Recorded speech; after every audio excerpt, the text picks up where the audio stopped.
Okay, let us understand Kirchhoff laws. Before proceeding to Kirchhoff laws, two things we have to understand. Something called junction. What is a junction? Junction is a point where you will observe inward and outward flow of current.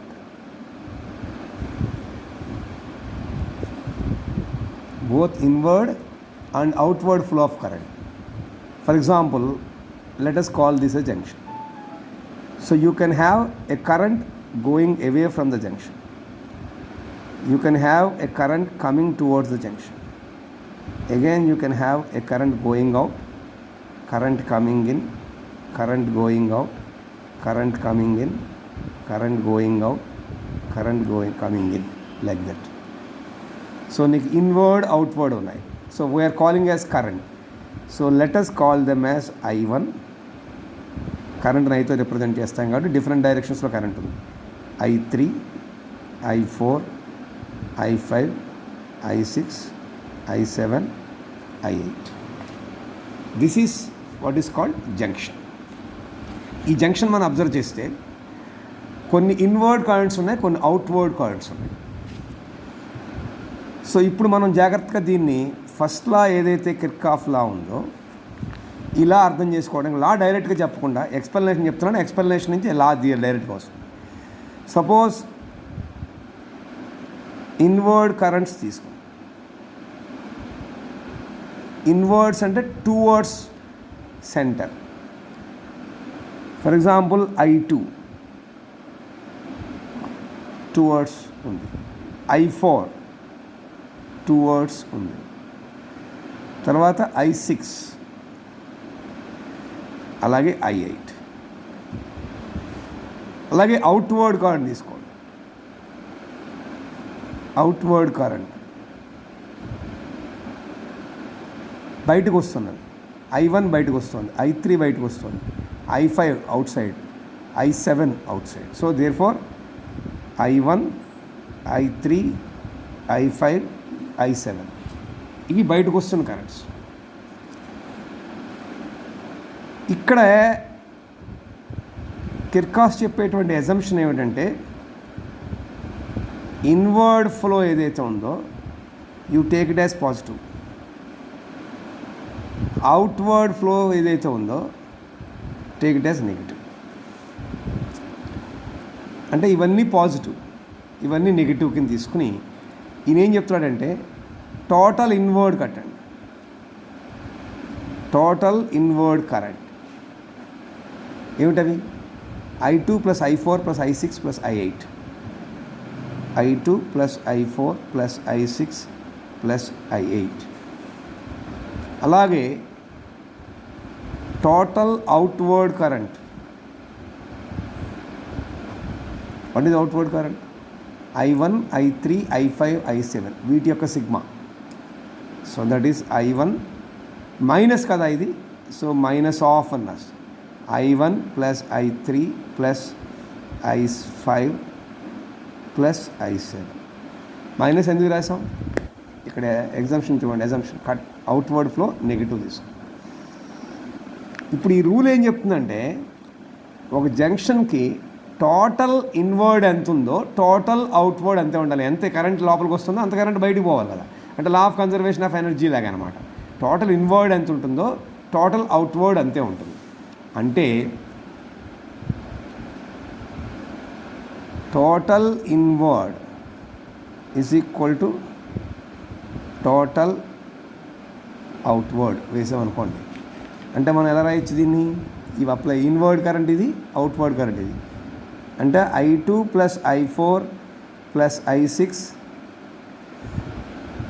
Plus I8 is equal to minus of I1 plus I3 plus I5 plus I7. Total inward current equal to total outward current. ఈ minus అంతా ఇటు తీసుకొచ్చేసాం అనుకోండి, అంటే ఇది ఏమవుతుంది? -I1, -I3, -I5, -I7 ఇవన్నీ ఇటు వస్తే ప్లస్లు అయిపోతాయి. సో దీన్ని ఎలా రాయొచ్చు మనం? I1 plus I2 plus I3 plus I4 plus I6 plus I7 plus I8 ఎంత అయింది? 0 అయిపోలా? సో ఈ మైనస్ అంతా ఇటు వస్తే నెట్ కరెంట్ ఏమైంది? 0 అయిపోయింది. దీన్ని కలిపాం కదా మనం. ఇదేంటి? ఫర్ ఎగ్జాంపుల్ యాంపియర్స్లో 1 amp 2 amp 3 amp లా ఉంటుంది.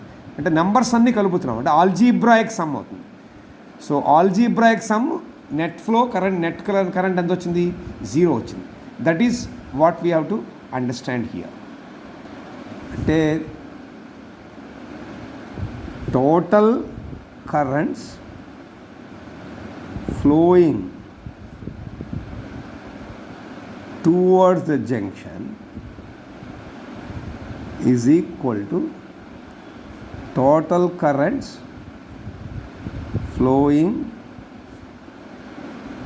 away from the junction. అంటే at a junction net current ఎంత వచ్చింది? సిగ్మా 0 కదా మనకు వచ్చింది. సో మనం ఇప్పుడు దీన్ని ఎలా రాస్తామంటే, అంటే I1 ప్లస్ I3 అని రాసాం. ఇంతకుముందు మనం ఇక్కడ డిరైవ్ చేసాం చూడండి, జస్ట్ లైక్ ఇది total inward is equal to total outward, minus plus అటు ఇటు అడ్జస్ట్ చేస్తే నెట్ కరెంట్ 0 వచ్చింది. ఆల్జీబ్రాయిక్ సమ్ 0 వచ్చింది. That is what we are trying to define.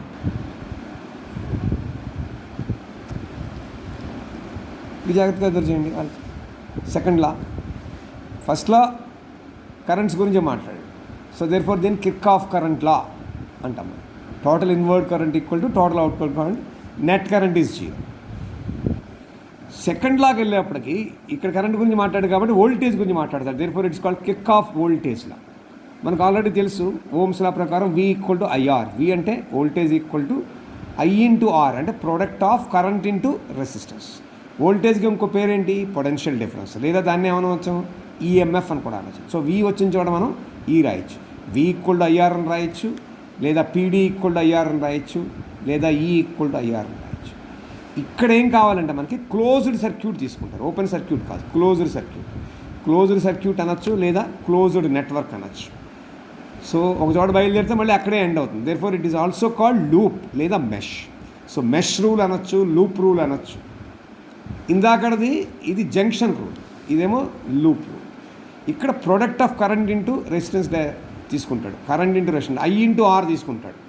So ఇక్కడ మీరు అబ్జర్వ్ చేయండి, ఇంతకుముందు కేసులో I1 I2 I3 I4 వచ్చి ఇక్కడ V1 V2 V3 V4 వస్తాయి. అంటే E1 E2 E3 E4, అంటే I1 R1 I2 R2 I3 R3 అలా వస్తుంది. ఇక్కడేమిటి అజంప్షను? జంక్షన్ వేపు ఉంటే కరెంట్ పాజిటివ్ తీసుకున్నాడు, జంక్షన్ నుంచి ఏవే అయితే నెగిటివ్ తీసుకున్నాడు. ఇక్కడ వోల్టేజ్కి వచ్చేప్పటికి కరెంట్ ఫ్లో డైరెక్షన్లో ఉన్నవన్నీ పాజిటివ్ తీసుకుంటాడు, కరెంట్ ఫ్లోకి ఏవే డైరెక్షన్లో ఉన్నవన్నీ నెగిటివ్ తీసుకుంటాడు. సో దీన్ని ఎక్స్ప్లెయిన్ చేయడానికి ఒక సింపుల్ సర్క్యూట్ నుంచి కాంప్లెక్స్ సర్క్యూట్ డిజైన్ చేసి దాని ప్రకారం నెట్ కరెంట్ ఏమవుతుందో మనం చూద్దాం. ఓకే, ఈ సర్క్యూట్ మనం ఏం తీసుకున్నామంటే 4 రెసిస్టెన్సెస్ తీసుకుంటాం. Let us call them as R1 R2 R3 R4. ఒక బ్యాటరీ తీసుకున్నాం, ఈఎంఎఫ్ E ఉంటుంది. బ్యాటరీకి ఎప్పుడు కూడా remember there exist already some internal resistance for the battery R. General current మనం ఎలా రిప్రజెంట్ చేస్తాం? ఐతో రిప్రజెంట్ చేస్తాం. So battery internal resistance, current flowing through 4 external resistances. దీన్ని బేస్ చేసుకుని we're trying to represent a complex circuit to understand Kirchhoff's voltage law or Kirchhoff's second law. Okay, let us take a battery.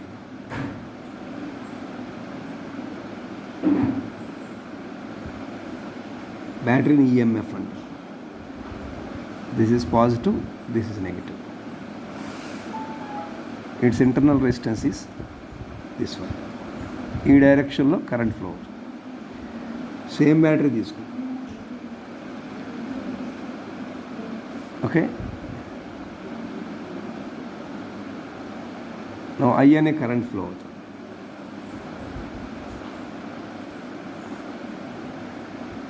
ఇక్కడ ఇది simple circuit. ఇక్కడ ఏం చేసామంటే 2 resistances పెట్టాం. అలాగే ఇక్కడ ఒక 2 రెసిస్టెన్సెస్ పెట్టాం.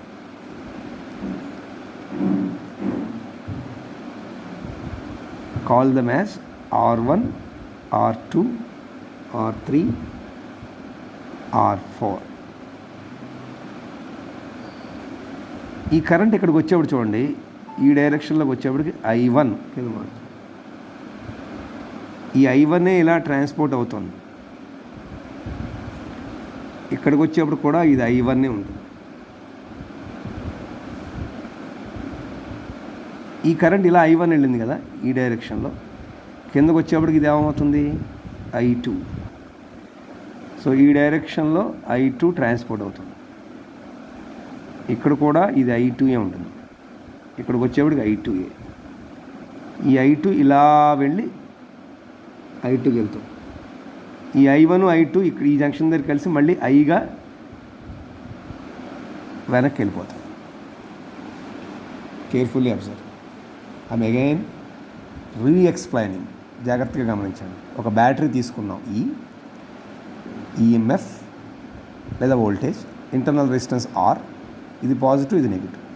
ఇందులోంచి I అనే కరెంట్ ఇలా వస్తుంది.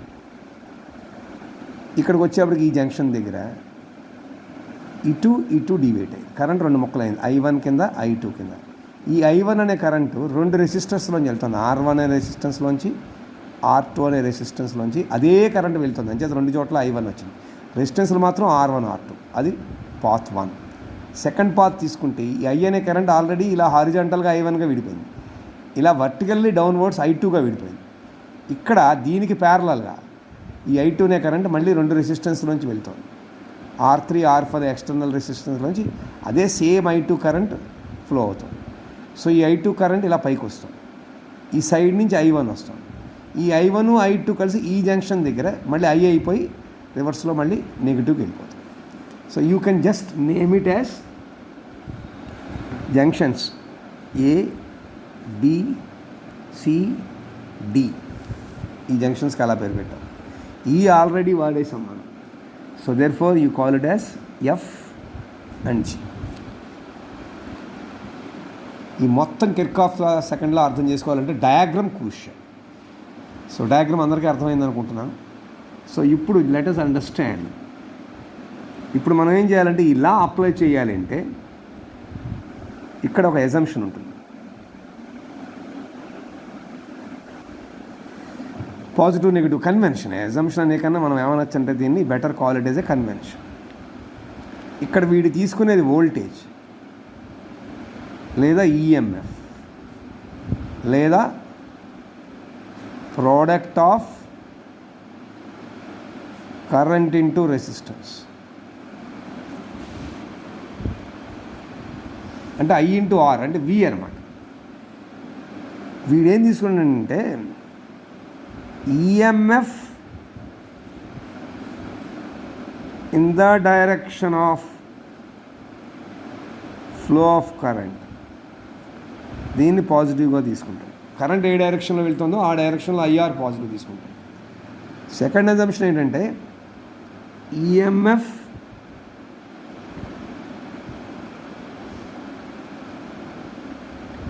అంటే నెగిటివ్ నుంచి పాజిటివిటీ. EMF is taken as negative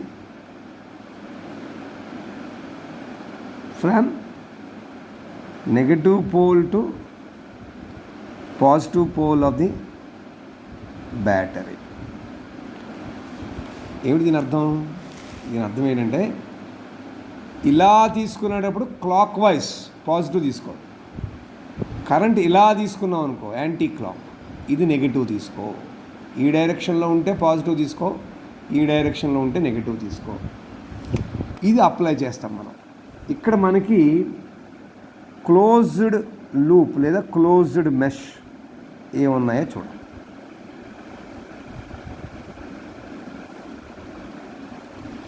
ఇక్కడ చూడండి సర్క్యూట్లో GADFG ఒక మెష్, రెండోది ఏబిసిడిఏ ఇదొక మెష్, అంటే ఇదొక మెష్, ఇదొక మెష్. సో క్లోజ్డ్ మెష్లు మనకు రెండు ఉన్నాయి. ఏమిటవి క్లోజ్డ్ మెష్లు? ఒకటి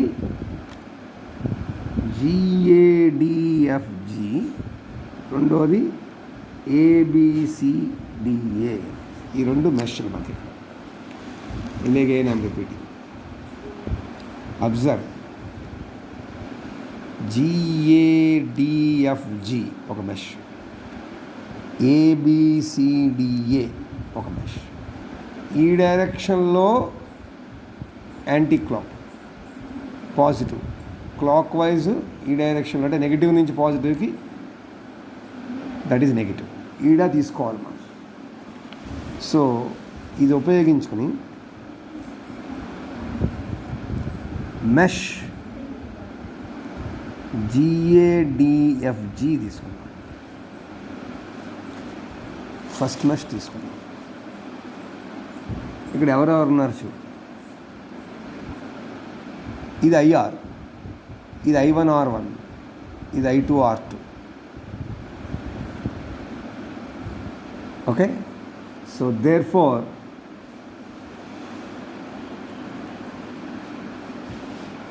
ఇక్కడ ఏం జరుగుతుంది? I1R1 ఇలా తీసుకుంటున్నాం కదా. So I1R1 plus I1R2 plus IR, ఇది IR కదా, ఇది మొత్తం E అవుతుంది. So E is equal to I1R1 plus I1R2 plus IR, మూడు ఉన్నాయి టోటల్. E అంటే ఇక్కడ మూడు రెసిస్టెన్స్లు ఉన్నాయి. ఇక్కడ ఒకటి, ఇక్కడ రెండు. దీని యొక్క వోల్టేజ్ ఎంత అవుతుంది?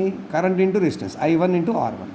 ఇక్కడ R మారింది, ఐదే సేమ్ అయ్యి కదా, I1R2. So I1R1 plus I1R2, ఇది ఇలా వచ్చాం కదా, ఇదంతా IR.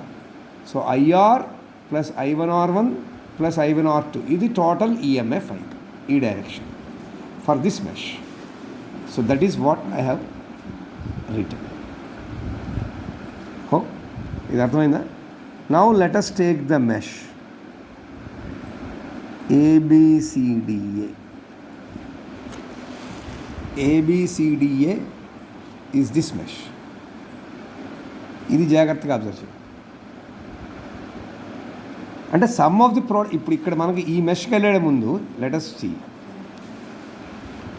ఇప్పుడు దీన్ని మనం వర్డ్స్లో ఎలా రాయొచ్చు? మనం total some is equal to EN last. ఇప్పుడు మనం ABCDA తీసుకున్నాం. మళ్ళీ కిర్చాఫ్ లా అప్లై చేస్తున్నాం, Kirchhoff closed mesh.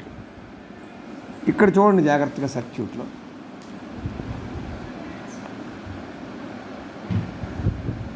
ABCDA. So ఇది I1R1, ఇది I1R2. ఓకే. కిందకు వచ్చేటప్పటికి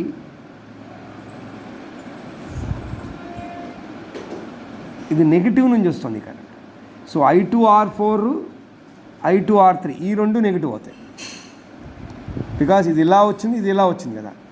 సో ఇది పాజిటివ్, ఇది నెగిటివ్కి వెళ్తుంది. సో ఇదేమిటి? I2R4, I2R3 ఇక్కడ ఉన్నాయి. ఇక్కడ I1R1, I1R2 రెండు ఉన్నాయి. సో దేర్ ఫోర్ అదే లా ఇక్కడ కనుక మనం అప్లై చేస్తే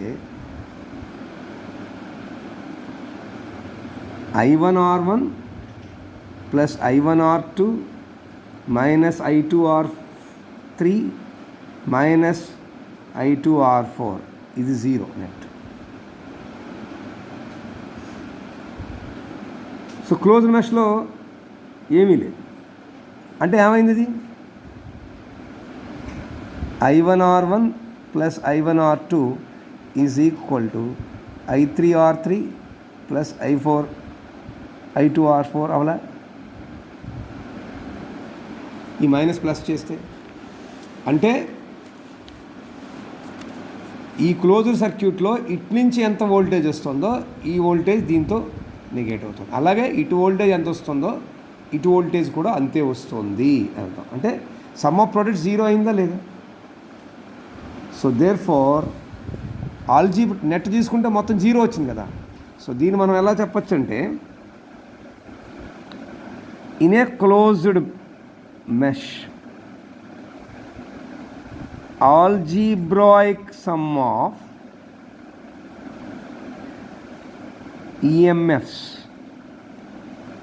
లేదా దీన్ని ఎలా రాయొచ్చు, product of current into resistance అని రాయొచ్చు, of all the portions of the circuit is equal to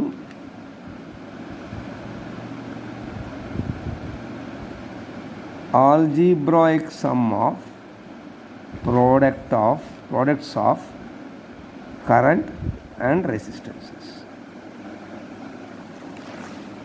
ఇప్పుడు ఇది చూసుకోండి, I1R1 plus I2R2 plus IR ఉండగానే ఈ అయిపోతుంది కదా. అది ఈఏ వచ్చింది, ఇది ఈఏ వచ్చింది. సో అంటే ఈ equal E1 plus E2 plus E3 plus E4 అలా రావచ్చు అనమాట.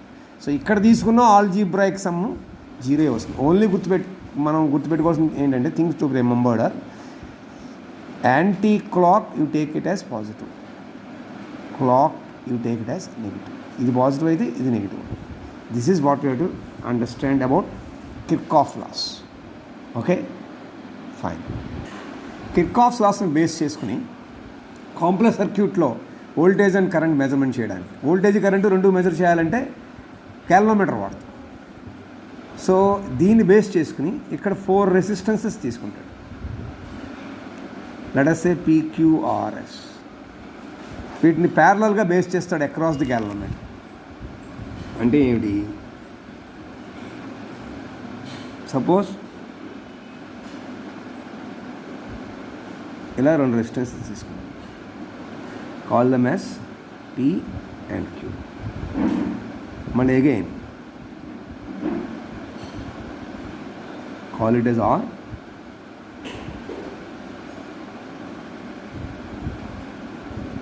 call it as S.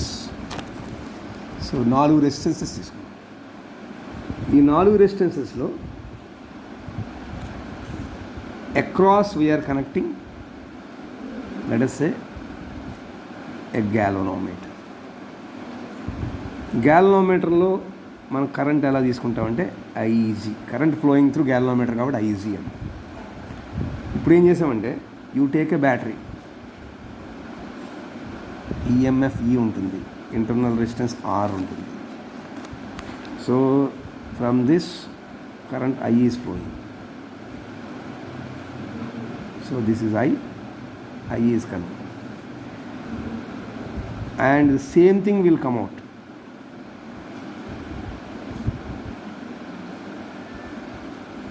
Same I is coming out. This is the basic circuit. Only difference is E junction this one. You can call it as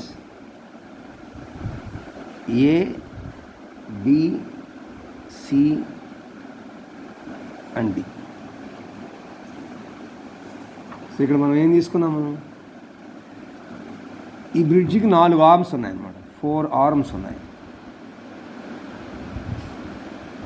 AB, BC, CD, DA. ఈ 4 కూడా 4 చేతులు అనుకోండి. AB, BC, CD, DA. ఈ 4 arms అనుకోండి. So ఈ 4 ఆర్మ్స్కి సంబంధించి మనం ఏం చేసాం, 4 రెసిస్టెన్స్ పెట్టాం. పి, క్యూ, ఆర్, ఎస్ పెట్టాం. ఇక్కడ జంక్షన్స్ ఏమున్నాయి, జంక్షన్స్ ఏమండి, A is a junction, B is a junction, C is a junction, D is a junction. So ABCD are junctions. Okay, so 4 arms ఉన్నాయి, 4 రెసిస్టెన్సెస్ ఉన్నాయి, 4 junctions ఉన్నాయి. ఈ బొమ్మలో జాగ్రత్తగా గమనిస్తే బిట్వీన్ ఏ అండ్ సి ఒక సెల్ కనెక్ట్ చేసి, ఏకి సికి మధ్యన ఒక సెల్ కనెక్ట్ చేశాను. So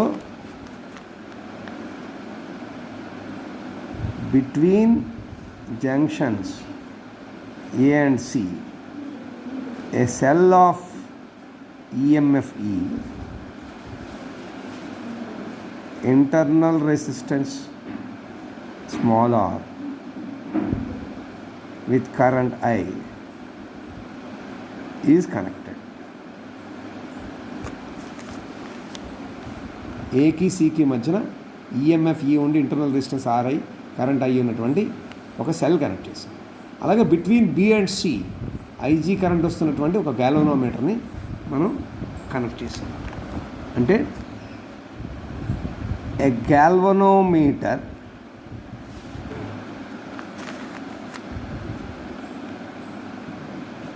of current Iz is connected between the junctions B and D. అంటే between B and D IG current వస్తుంది గ్యాల్వనోమీటర్ కనెక్ట్. దీని రెసిస్టెన్స్ ఎంత అవుతుంది? దీని రెసిస్టెన్స్ పి, దీని రెసిస్టెన్స్ క్యూ, దీని రెసిస్టెన్స్ ఆర్, దీని resistance yes.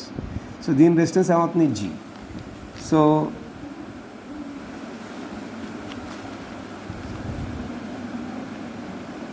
Resistance of galvanometer is capital G.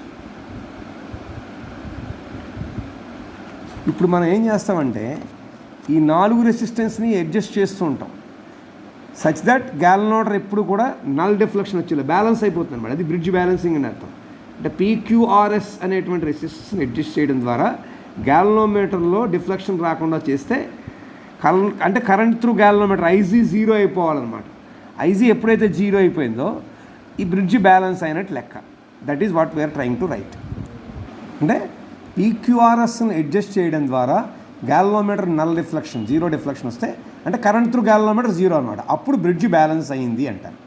ఆ బ్యాలెన్సింగ్ సిచ్యువేషన్లో ఈ సర్క్యూట్లో కరెంట్ వేరియస్ పోర్షన్స్లో కరెంట్ ఎంత ఉంది అని కిర్చాఫ్ లాస్ మనం అప్లై చేస్తాం. Okay, that is the next step. అంటే మనం ఏం చేయబోతున్నాం అంటే ఈ బి దగ్గర కరెంట్ ఎంత ఉంది, డి దగ్గర ఎంత ఉంది, ఏబిడిఏ మెష్ ఎంత ఉంది, బీడీసీబీ ఈ మెష్ ఎంత ఉంది. ఇదొక మెష్, ఇదొక మెష్. 2 మెష్లు ఉన్నాయి. అలాగే 2 జంక్షన్స్ ఉన్నాయి, బి అండ్ డి. ఈ 2 జంక్షన్స్ దగ్గర పొజిషన్ ఏమిటి, ఈ 2 మెష్ల దగ్గర పొజిషన్ ఏమిటి. That is what we are trying to see by applying Kirchhoff's laws. So ఈ సెషన్లో ఈ వీట్స్టోన్ బ్రిడ్జ్ యొక్క కన్స్ట్రక్టివ్ పార్ట్ అర్థం చేసుకోవడానికి ట్రై చేయండి. సో నెక్స్ట్ సెషన్లో మనం ఏం చేయబోతున్నాం అంటే ఈ కరెంట్ ఇక్కడ ఎలా డివైడ్ అయిపోతుంది, ఇక్కడ ఎలా డివైడ్ అయిపోతుంది, అలాగే ఇక్కడికి వచ్చేప్పటికి ఇలా ఎలా డివైడ్ అవుతుంది, అలాగే ఇక్కడికి వచ్చేప్పటికి ఇలా డివైడ్ అయిపోయింది. ఈ డివైడ్ అయిపోయిన 2 మళ్ళీ ఇక్కడ కలిసి సేమ్ కరెంట్ ఇలా ఫ్లో అవుతుంది. సో ఈ పోర్షన్స్లో ఈ 2 జంక్షన్లు బి అనే జంక్షను, డి అనే జంక్షన్ దగ్గర 2 జంక్షన్స్ దగ్గర ఏం జరుగుతుంది, అలాగే ఏబిడిఏ అనే మెష్లో లేదా బీడీసీబీ అనే మెష్లో ఈ మెష్లో కరెంట్ ఎలా వ్యారీ అవుతుంది. ఈ 2 జంక్షన్స్ దగ్గర ఈ 2 మెష్ల దగ్గర కిర్చాఫ్ లాస్ అప్లై చేసి కరెంట్ అండ్ వోల్టేజ్ ట్రాన్స్ఫర్మేషన్ ఎలా జరుగుతుందో మనం అబ్జర్వ్ చేసినప్పుడు ఈ బ్రిడ్జ్ బ్యాలెన్సింగ్ ఎలా అవుతుందో అర్థమవుతుంది. దాన్ని బట్టి మనకి బ్యాలెన్సింగ్ ఈక్వేషన్ వస్తుంది. That is what we are trying to learn in the next class. So in this current session try to understand Kirchhoff laws and also understand the structure of Wheatstone bridge. Based on this in the next session I will explain you the balancing, how to arrive at the process of how to arrive at balancing equation, and accordingly we can attempt numericals related to that particular process in the university examinations. That is the next agenda.